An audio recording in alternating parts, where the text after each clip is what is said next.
ایک گھنے جنگل میں ایک بہت بڑا سانپ رہتا تھا۔ وہ سانپ نہ صرف طاقتور بلکہ انتہائی مکار بھی تھا۔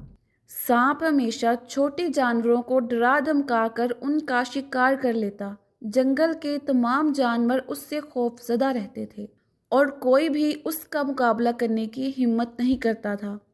ایک دن ایک چالاک خرگوش سانپ کے ظلم سے تنگ آ کر اسے سبق سکھانے کا فیصلہ کیا۔ اس نے سانپ کے پاس جا کر کہا، اے سب سے طاقتور سانپ، میں نے سنا ہے کہ آپ سے بڑا کوئی طاقتور نہیں، لیکن میں نے ایک اور سانپ دیکھا ہے جو آپ سے بھی بڑا اور خطرناک ہے۔ سانپ غصے میں آ گیا، کہاں ہے وہ سانپ؟ دکھاؤ مجھے۔ خرگوش اسے ایک گہرے کنویں کے پاس لے گیا اور کہا وہ اندر چھپا ہوا ہے۔ سانپ نے کنویں میں جھانکا تو اسے اپنی ہی پرچھائی نظر آئی۔ اسے لگا کہ یہ کوئی دوسرا سانپ